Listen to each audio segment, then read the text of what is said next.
queria que você recebesse pastor Giovanni.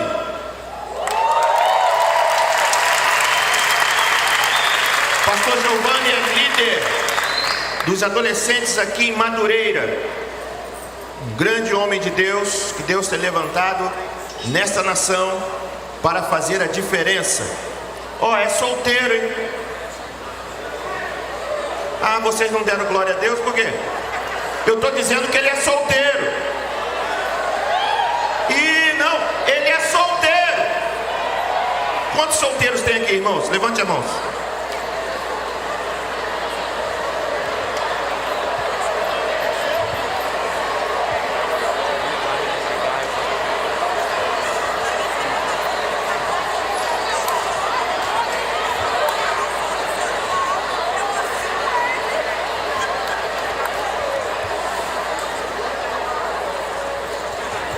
Queridos, eu quero cumprimentar a todos com a paz gloriosa do Senhor Jesus. É uma satisfação estar nessa manhã, nesse evento, a Conjaderge. Quero louvar a Deus pela vida do pastor presidente da Conjaderge. Deus continue abençoando a sua vida. Obrigado por ter feito o convite. E me sinto bastante honrado.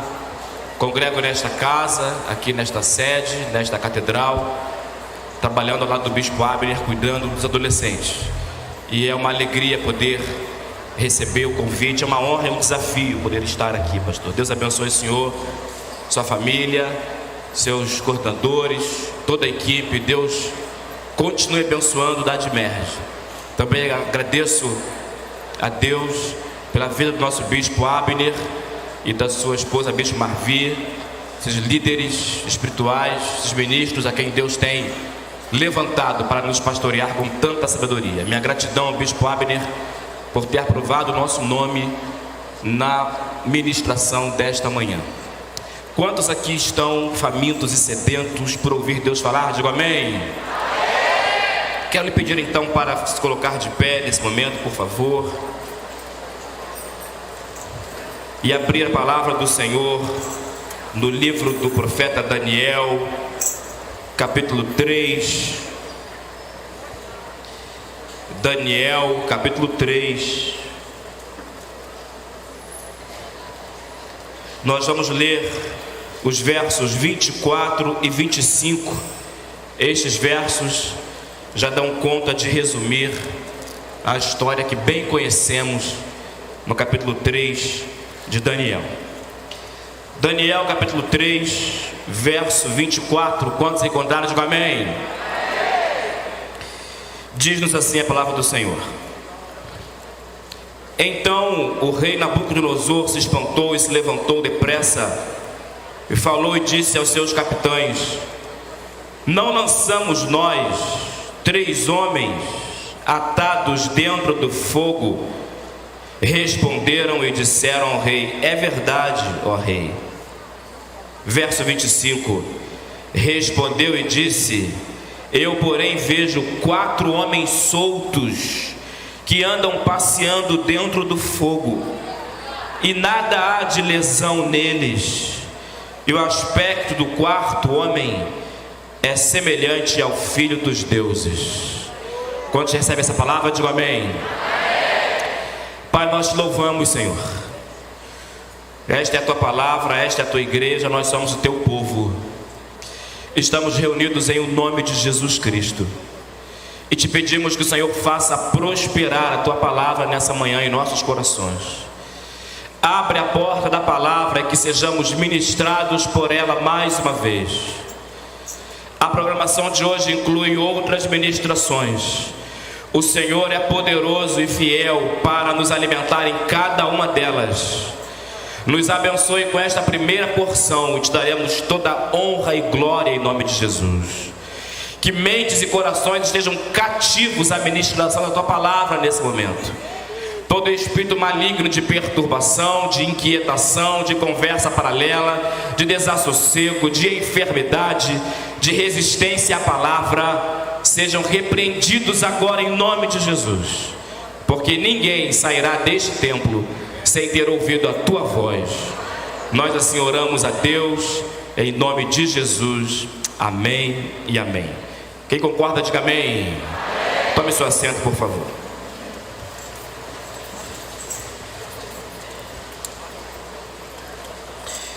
Muito bem, deixa eu começar relembrando uma história que é conhecida na Bíblia. Esses personagens que são mais conhecidos como Sadraque, Mesaque e Abednego, amigos do profeta Daniel, estavam em Babilônia, apesar de serem judeus, servos do Senhor, filhos escolhidos do Pai, foram deportados em uma das 3 deportações para a Babilônia, no ano 605 a.C., na mesma deportação de Ezequiel, na mesma deportação de Daniel, eles seguiram para a Babilônia. Daniel e seus amigos já estavam lá há 18 anos, quando então o rei Nabucodonosor manda construir uma estátua de 27 metros. Era o ano 586 de seu reinado. A gente sabe que os nomes, tanto de Daniel foi trocado, como de seus amigos. Sadraque tinha o nome original de Ananias, que significa o Senhor é gracioso. Mesaque tinha o nome original de Misael, que significa quem é igual a Deus? Ninguém. E Azarias Abednego tinha o nome de Azarias, o Senhor ajuda. Então Ananias, Misael e Azarias eram os nomes originais de Sadraque, Mesaque e Abednego. O Senhor é gracioso. Quem é igual a Deus? Ninguém é igual a Deus. E o Senhor é aquele que ajuda.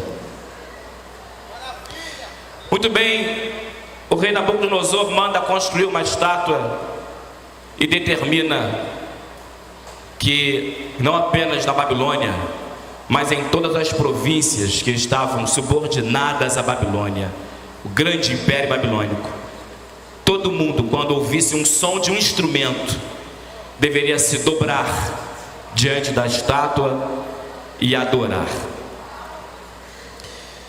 E de acordo com a lei de Moisés, Sadraque, Mesaque e Abednego haviam aprendido que só a Deus deveriam adorar, só diante de Deus deveriam se curvar. E os judeus, aqui representados por Sadraque, Mesaque e Abednego, não se curvaram diante da estátua e foram devidamente denunciados por autoridades que já estavam incomodadas com o sucesso e com a autoridade deles.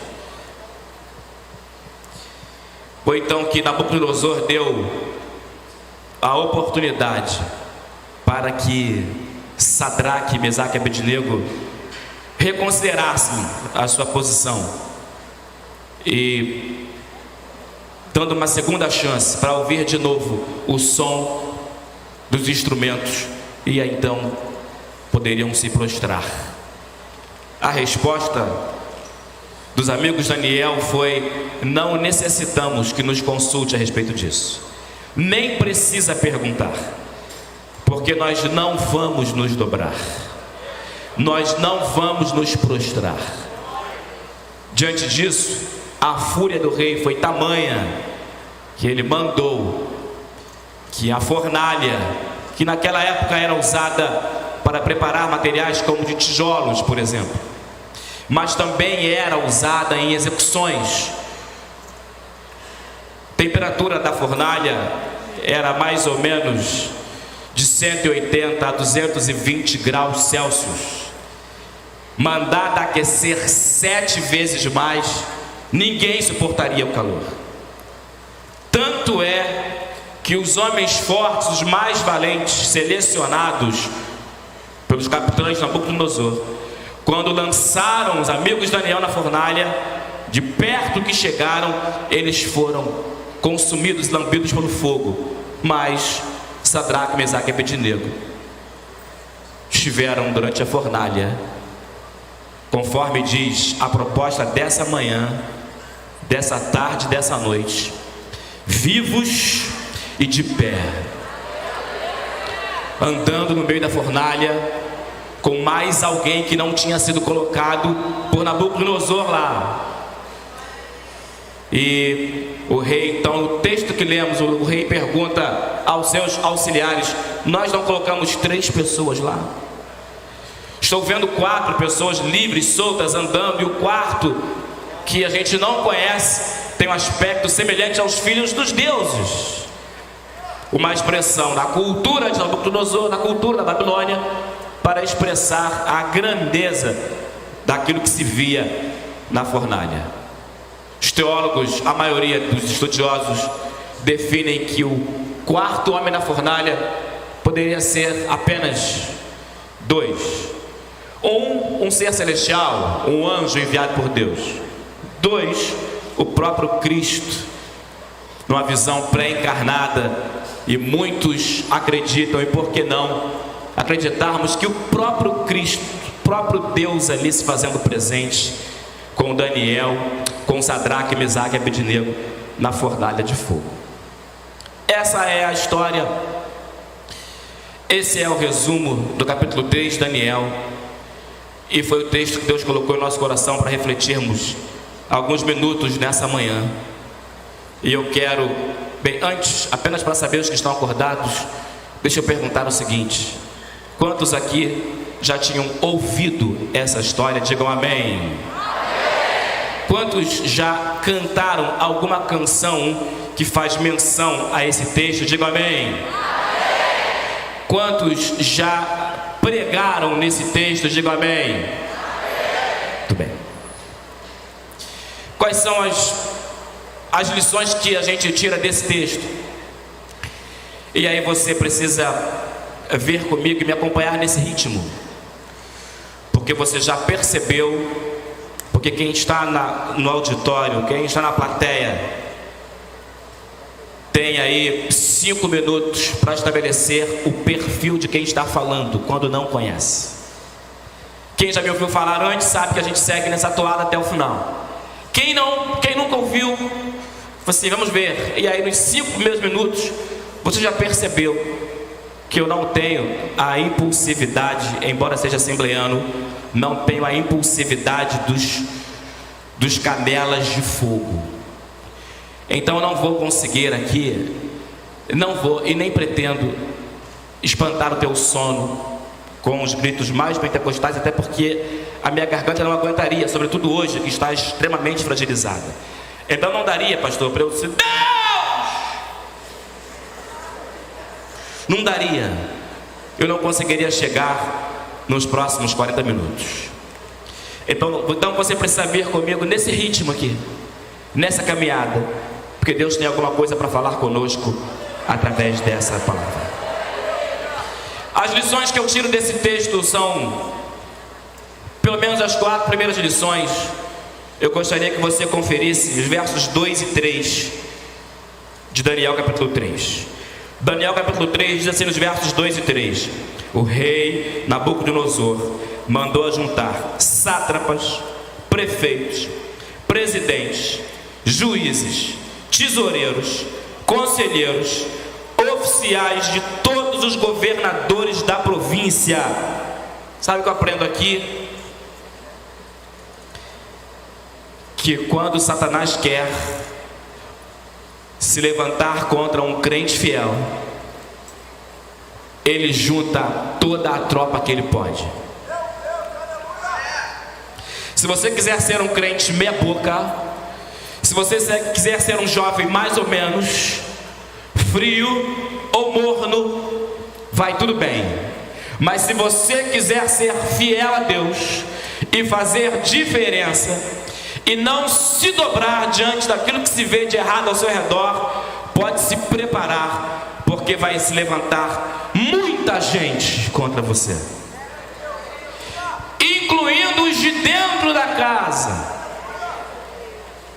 incluindo autoridades legais. Se levantam contra aqueles que estão selecionados, destinados, decididos a fazer alguma diferença. Se você está sendo perseguido, por exemplo, no seu local de trabalho, no seu local de estudo, por algum membro da sua família, porque você decidiu fazer a coisa certa, continue fazendo a coisa certa e não se dobre. Ah, mas é sátrapa, não se dobre. É governador, não se dobre. É juiz, não se dobre. É o prefeito da cidade, não se dobre. É o reitor da universidade, não se dobre. É o professor de filosofia, não se dobre.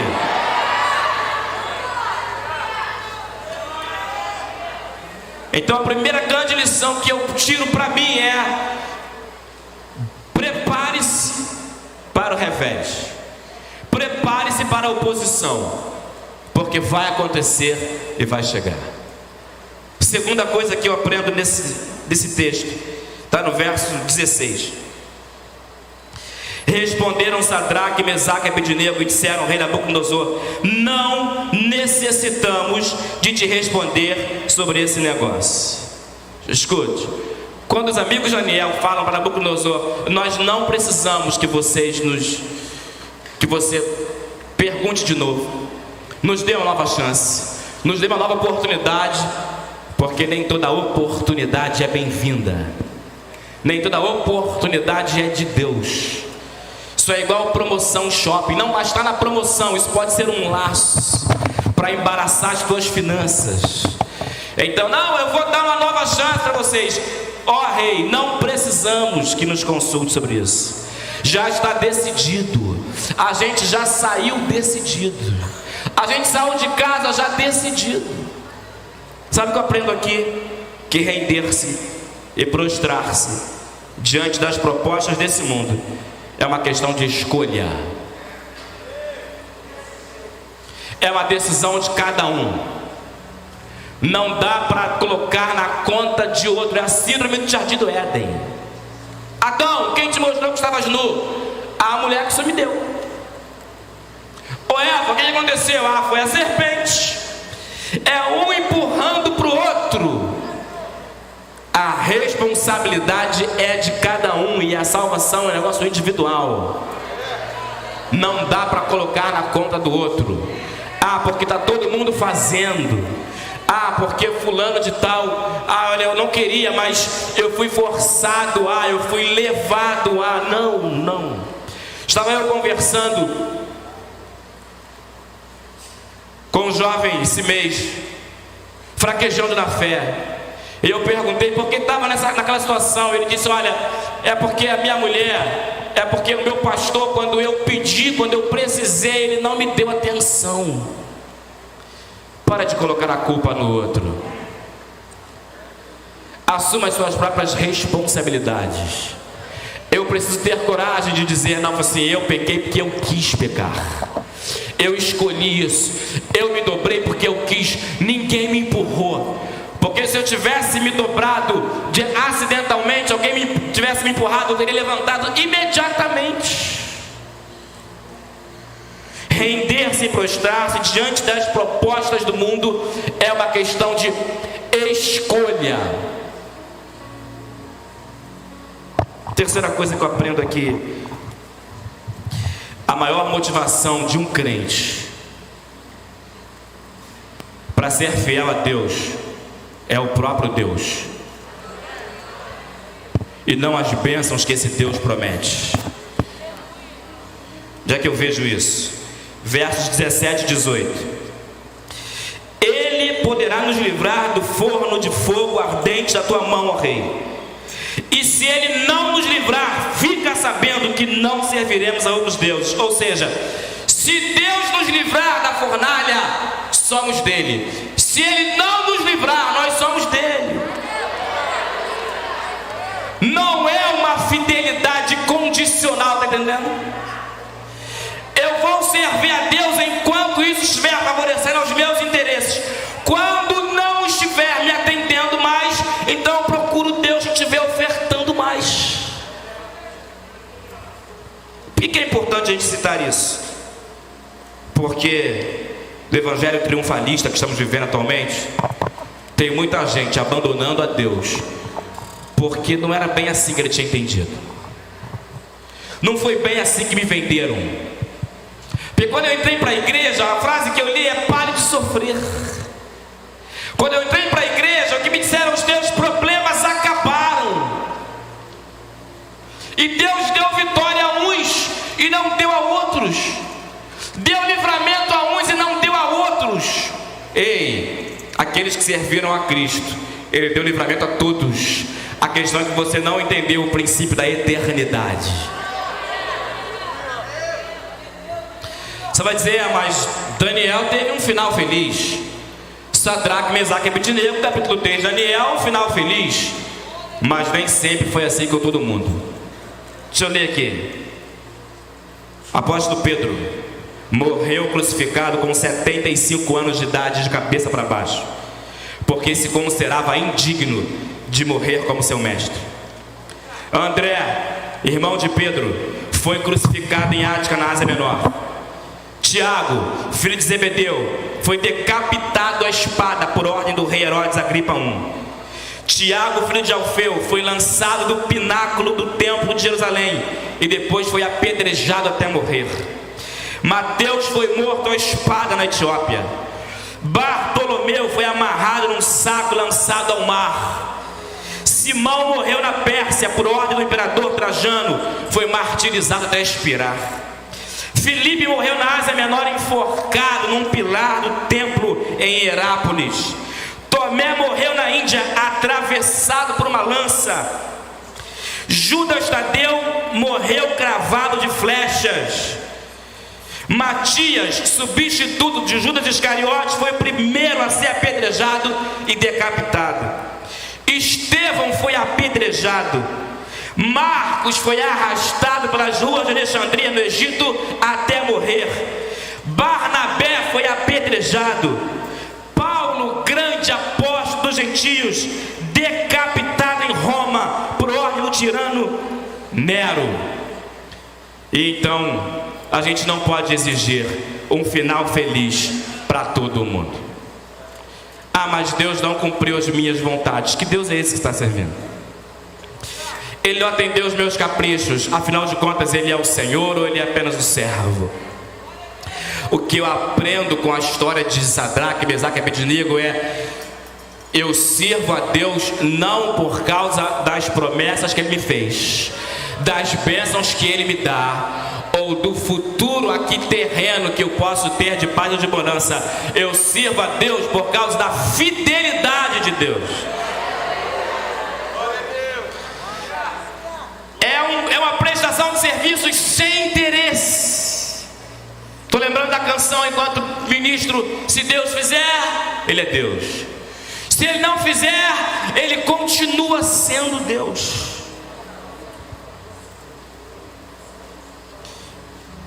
Eu estou partilhando com você. A primeira lição desse texto é que o inferno se levanta contra um crente fiel. A segunda é que render-se, prostrar-se diante das propostas do mundo é uma questão de escolha.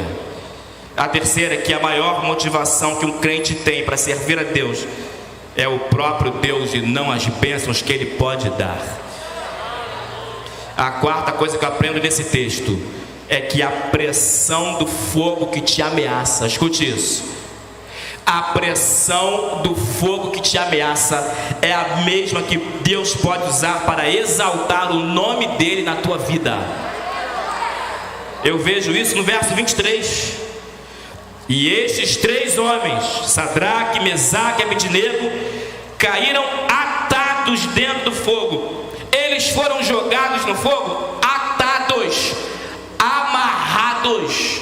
E quando vistos por Nabucodonosor, eles estavam soltos, andando no meio da fornalha. Então o fogo que era para queimar aqueles homens, queimou apenas as cordas que os amarravam. A mesma pressão da tua vida, que você acha que vai sucumbir, que não vai aguentar, é essa mesma pressão, essa luta, essa prova, essa limitação,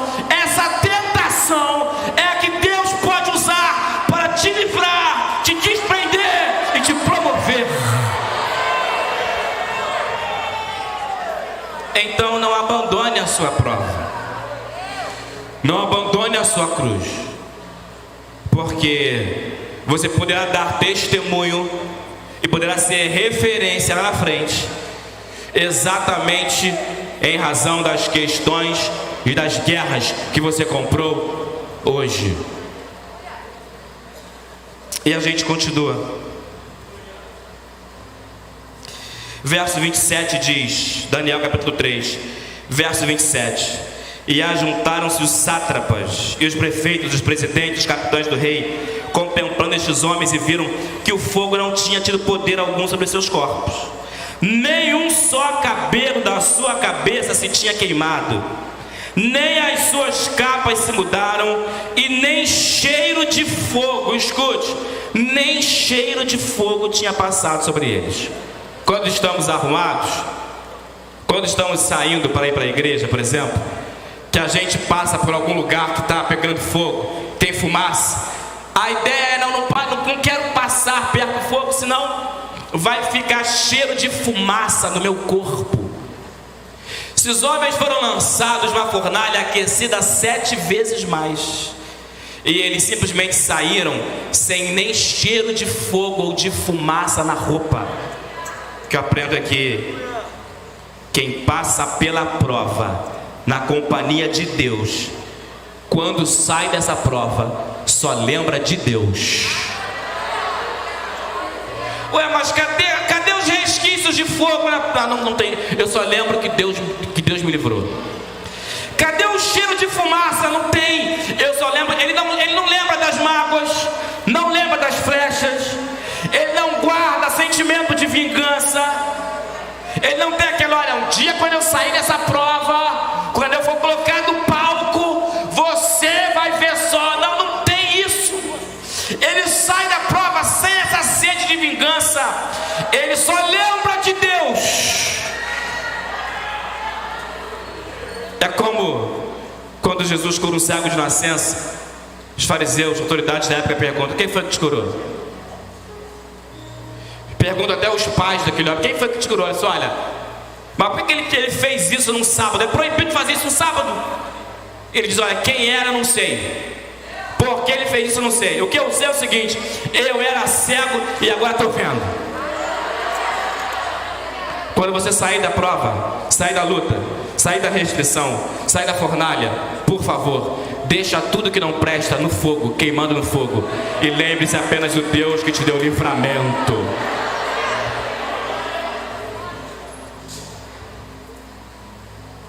E aí, irmãos, diante dessa proposta, nós temos o seguinte: o tema que está em muitas camisetas: jovens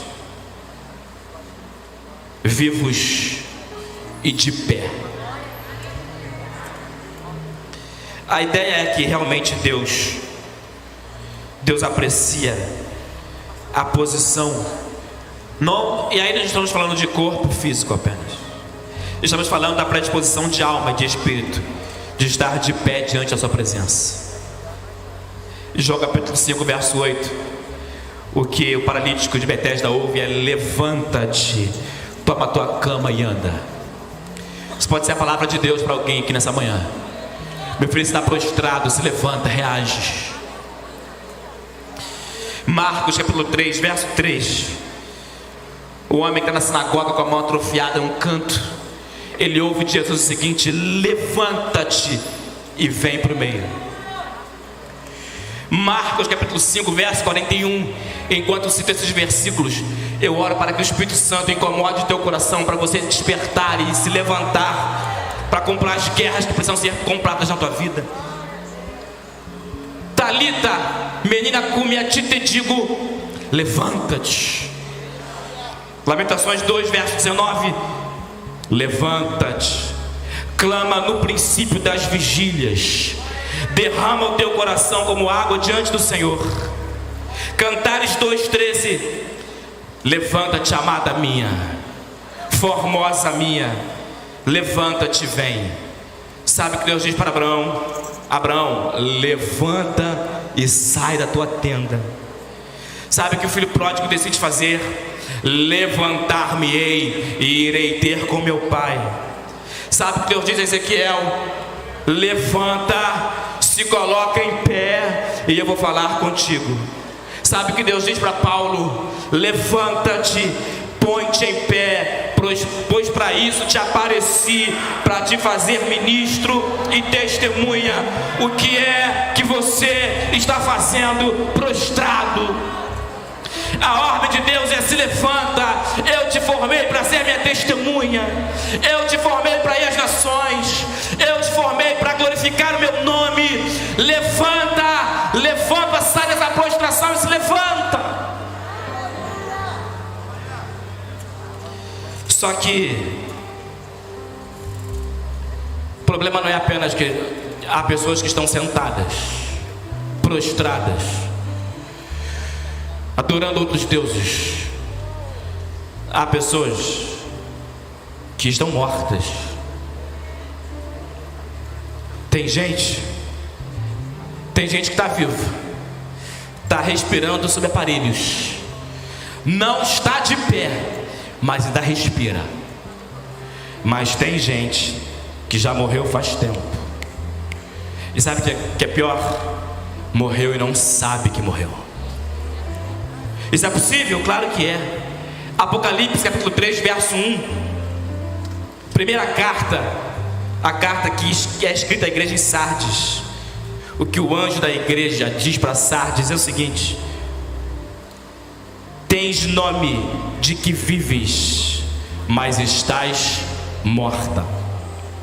Parece que está vivo, mas está morto. Sabe quando uma criança tenta enganar os pais dizendo que está acordada, brincando com os pais, e o pai brinca: ó, tá acordado ou tá dormindo? Tá fingindo, hein? E por algum momento o pai fica em dúvida: tá dormindo ou tá acordada? Assim é muitas vezes com muita gente dentro da igreja. Ele parece, só parece, mas está morto. Diante dessa situação, para manter vivo, para manter de pé, para não deixar o fogo do pecado consumir, para não se render, para não se prostrar, só tem uma solução: contar com a ação sobrenatural do homem que chega para estar no meio. E esse homem é a pessoa bendita do Senhor Jesus Cristo. Jesus é especialista em entrar em causas impossíveis. Porque se ele não tivesse entrado para estar com Sadraque, Mesaque e Abednego na fornalha de fogo, a fornalha teria consumido e lambido nos primeiros segundos, como aconteceu com os valentes que jogaram os 3 lá dentro. Mas eles não estavam sozinhos, tinha alguém lá. Enquanto vou ministrando, eu estou percebendo, e aí não estou fazendo repreensão não, por favor, imagina, é só uma observação. Tem algumas pessoas, é natural, está cedo, dependendo da cidade onde você veio, você acordou muito cedo, está jogado, está prostrado, está cansado. E aí eu poderia dizer para te acordar: vira para alguém que está do seu lado e diz: vou fazer isso não, irmão, vou fazer isso não. Não vou fazer isso não. Aqueles que o Senhor, eu estou ministrando para aqueles que o Senhor me deu. Então, para aqueles que o Senhor me deu, a palavra é essa: quando a chapa esquentar para o teu lado, convida o homem do meio para fazer parte do teu contexto. E Jesus é especialista na centralidade. É o homem do meio. Ele estava no meio de Sadraque, Mesaque e Abednego, passeando no meio deles. Mas em algumas outras situações, Jesus também é um homem do meio.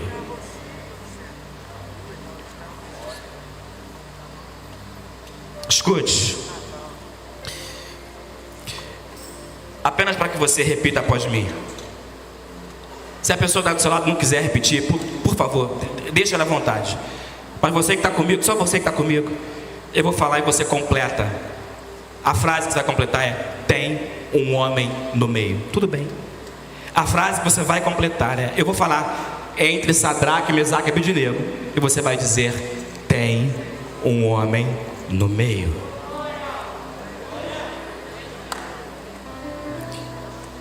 E vou citar algumas outras circunstâncias da Bíblia em que este mesmo homem aparece. E você só completa essa frase: tem um homem no meio.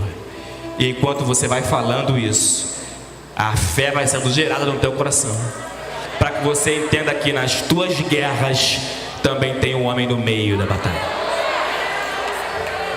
Se você entendeu, por favor, após mim, complete. Entre Sadraque, Mesaque e Abednego, entre Daniel e os leões, entre Pedro e João indo orar no templo, entre os dois ladrões da cruz, entre Davi e o gigante Golias,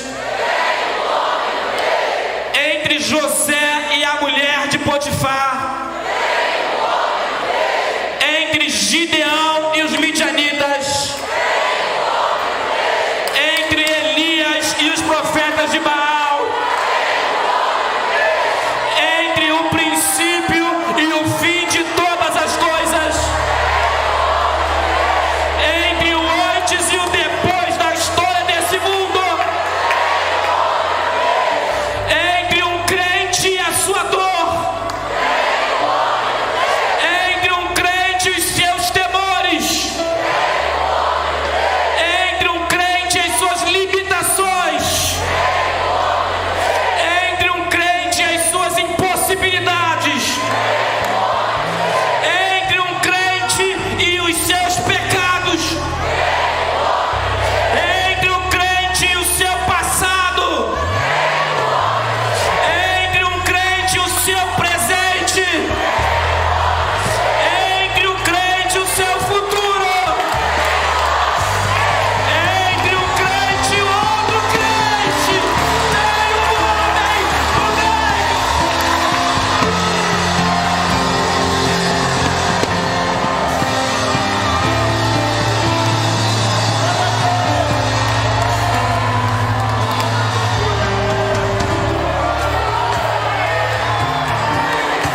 Tá sozinho não! Tu não tá sozinho nessa guerra não!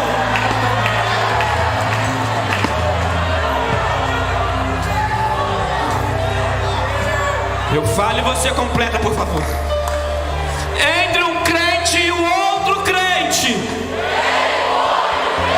entre o crente e o diabo,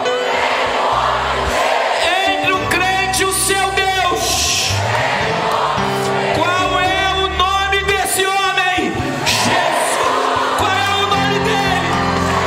Qual é o nome dele?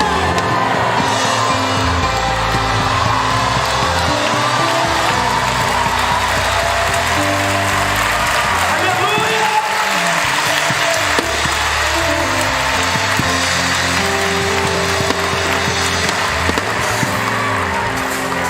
Tá difícil. Tá difícil ficar de pé, né? Tá cambaleando. Você até veio vivo, mas tá cambaleando. A estátua de Nabucodonosor, 27 metros, tá quase te consumindo. Você tá aqui, você acha, olha, eu vim, mas toda tava da beirada. Se ela me mandar mais uma mensagem no WhatsApp, opa, eu cego. Pois entre você e essa mensagem no WhatsApp, pode ter um homem no meio se você convidar.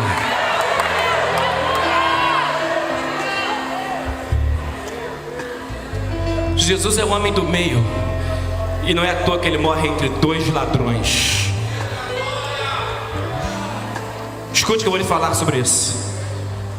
Na cruz de Cristo, a humanidade estava sendo restaurada de seus próprios extremos.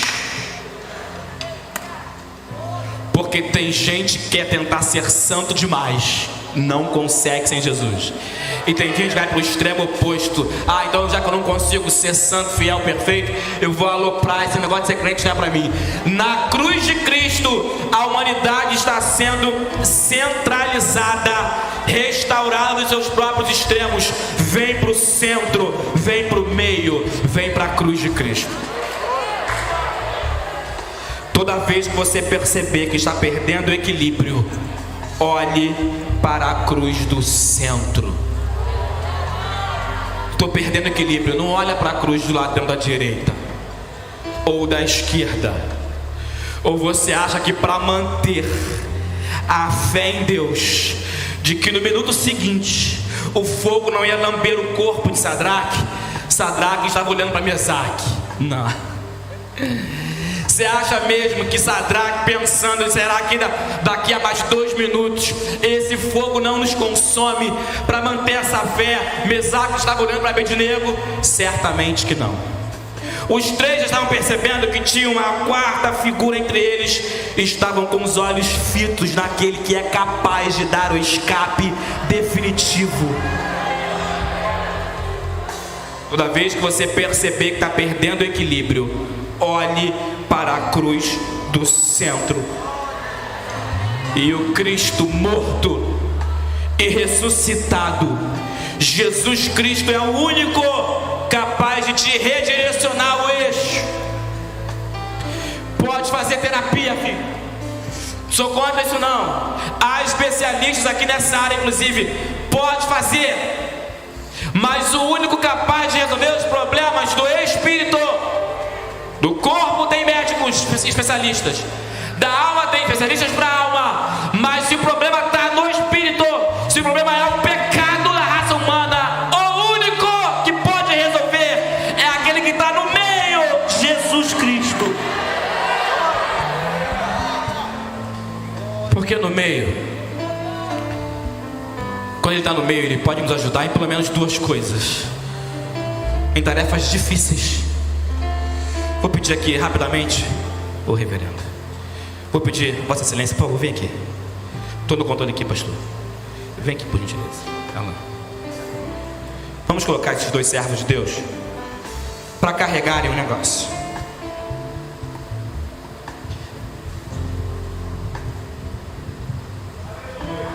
São bons de cena? São bons? Estou precisando de alguém aqui para me ajudar a pregar. Você vai pegar isso aí, coloca no ombro. Isso, coloca. Deixa eu levar para lá. Chega aqui pro canto. Deixa eu levar para lá. Só que isso aí está imensamente difícil. Está muito pesado esse negócio. Muito pesado. Então vai andando, mas vai andando com muita dificuldade. Isso, vai andando com muita dificuldade. Com muita dificuldade. Tá quase. Ih, não tá. Vai para baixo. É isso. Às vezes a cruz do crente parece exatamente assim. Jesus, não vou aguentar não. Essa luta tá demais. Sabe? Continua mais um pouquinho com essa cena. Vai. Peraí. Sabe o que tá faltando aqui? Tá faltando alguém no meio. Abaixa um pouquinho. Aí entra a figura. Qual é o nome dele? Chamou pro meio. Aqui, ó. Levanta. Vai, olha que facilidade.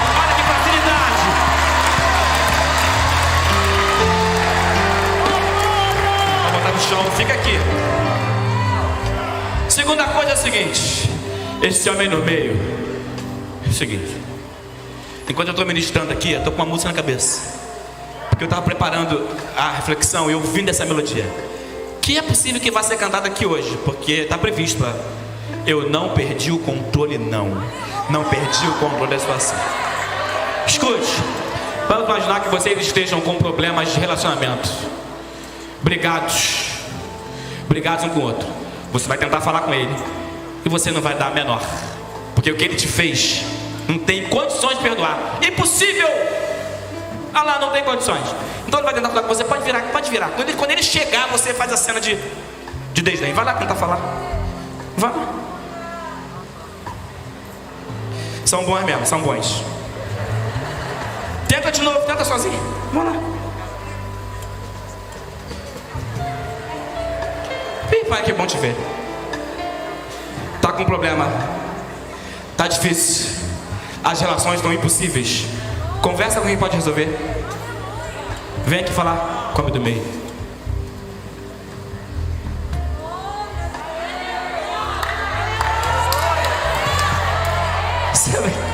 Fala essa frase de novo. Oh Jesus, entra nessa causa. Tu sabe que eu errei. Jesus, entra nessa causa. O senhor sabe que eu errei. E quem pede ajuda de Jesus para entrar no meio do Senhor, por favor, eu não tenho desculpas para dar. Só entra lá e resolve.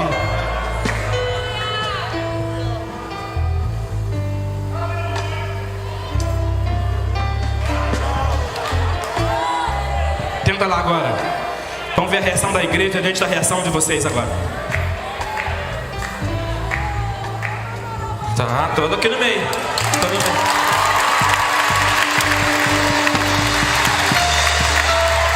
Vem aqui. Terceira e última cena. Terceira e última cena. Eu tenho 5 minutos mais. Terceira e última cena para te convencer de que não dá para abrir mão do homem que estava na fornalha. Momento de agressão. Você é bom de briga? Então agora você vai partir pra cima. Vai partir pra cima. Quando eu mandar parar, você para. Porque senão você vai agredir, vai cair. Então vai. Mas com vontade, tá com raiva. Parou. Você está muito lento. Tenho certeza que o pastor... Aqui, ó. Se eu chamar o pastor Aparecido, ele vai fazer muita mais vontade.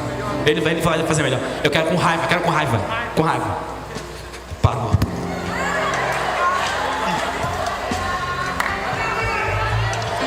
Salmo 46, Deus está no meio dela, não será abalada.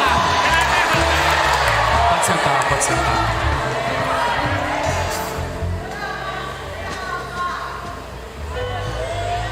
Você está convencido agora de que para resolver as questões basta chamar esse homem para estar com você? Estou batendo 45 agora, posso pedir para ele ficar de pé? Eu quero lhe pedir para se colocar de pé nesse momento.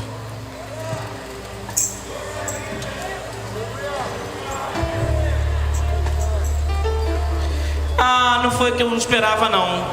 Pois é. Como Deus não erra de endereço. Como Deus não erra de profeta. Como Deus não erra de escalação. O que você precisava ouvir para esse horário era exatamente isso.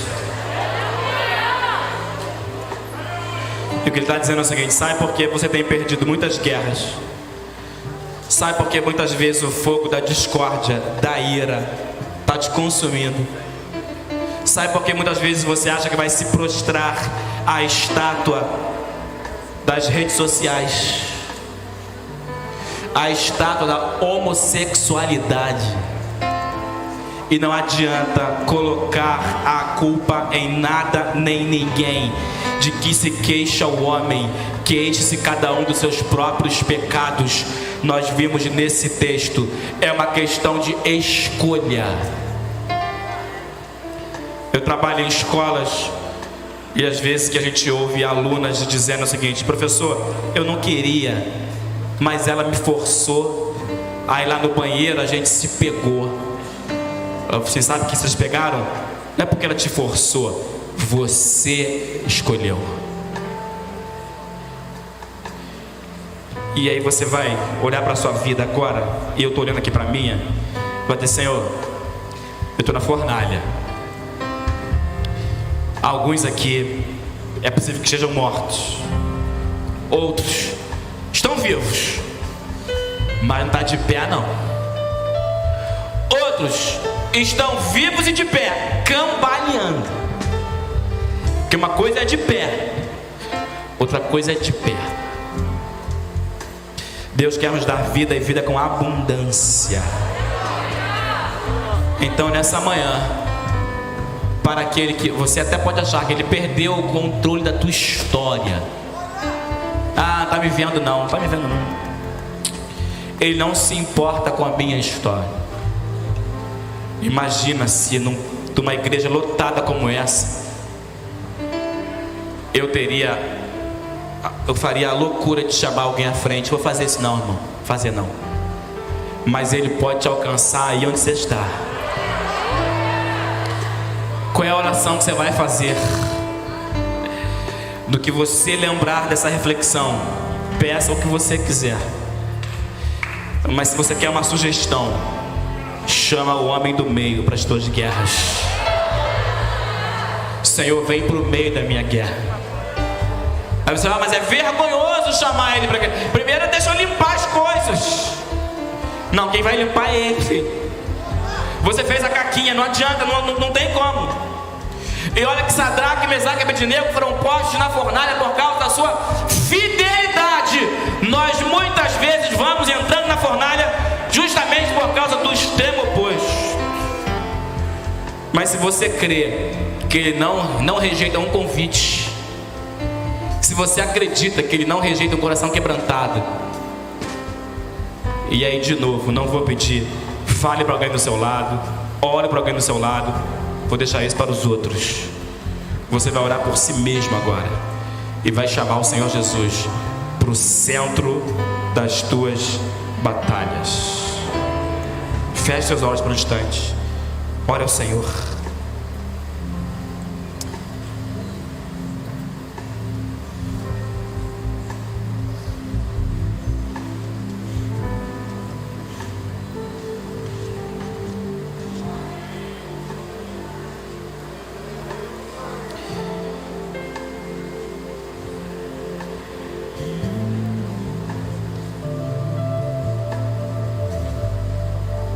Precioso Pai, nós te louvamos nessa manhã. Nós te agradecemos pela tua palavra nessa manhã. Obrigado porque o teu povo ouviu a tua palavra nessa manhã. Muito obrigado porque o Senhor não desiste de nós. Obrigado porque o Senhor não perde o controle da situação. Nós queremos orar essa palavra, Senhor. Senhor, usa aquilo que nos aflige para nos promover. Porque Sadraque, Mesaque e Abednego já tinham posições de honra na Babilônia. Quando saíram da fornalha, foram ainda mais honrados. Usa aquilo que nos envergonha para nos favorecer. Que no lugar de cada vergonha, para cada dia de vergonha, o Senhor possa nos atribuir dupla honra. Nós pedimos, nos ajuda em nossas escolhas, porque pecado é uma questão de escolha. Perdoe-nos as vezes em que terceirizamos a culpa do nosso pecado. Senhor, a culpa é toda nossa. Perdoa-nos pelas vezes em que te servimos de forma interesseira, querendo saber o que o Senhor vai nos dar, o que eu vou ganhar com isso. Os amigos de Daniel foram promovidos, mas muitos filhos teus, apóstolos da igreja primitiva, morreram ao fio da espada, queimados a fogo, apedrejados, mas foram promovidos à eternidade. Não nos deixa perder a sensação e a visão da eternidade, o que é mais importante. E agora eu te peço, pelas nossas guerras, nós gritamos aqui algumas vezes: tem um homem no meio. Nós falamos aqui algumas vezes: tem um homem no meio. A tua igreja respondeu ao que eu ia perguntando, dizendo: tem um homem no meio. Te pedimos então que este mesmo homem chamado Jesus, que morreu numa cruz do meio e que entrou no meio de tantas situações, resolvendo tantos problemas, o mesmo Jesus que entrou no meio de uma sala onde estavam os discípulos trancados com medo dos judeus e disse: paz seja convosco, esse mesmo Cristo nós pedimos, entra no meio da nossa história e profetiza paz aos nossos corações. Nós entregamos ao Senhor e as 3 dinâmicas que foram feitas nesse altar. Se alguém se encontra em alguma dessas circunstâncias, nós pedimos: Senhor, entra no meio, ajustando relacionamentos, ajudando a cumprir tarefas pesadas e defendendo das agressões. Nós saberemos te dar toda a honra e toda a glória, porque a glória é apenas do Senhor. Quando sairmos dessa peleja, dessa luta, que saiamos sem a lembrança, sem mágoas, sem resquícios, sem cheiro de fumaça, sem qualquer tipo de sentimento de vingança. Esperem por mim que vocês vão ver. Não. quando sairmos de tudo isso, nós só diremos uma coisa: eu era cego, mas agora eu vejo. O homem do meio transformou a minha vida e me deu escala. Nós oramos assim a Deus, em nome de Jesus. E eu te peço, aqueles que estão mortos, ressuscita. Aqueles que estão vivos, mas não estão de pé, levanta. E aqueles que estão vivos de pé, cambaleando, fortalece pelo poder que há no nome de Jesus Cristo. Nós oramos assim, em nome de Jesus. E em nome de Jesus, agradecemos. Quem crê, diga amém. Deus abençoe essa igreja.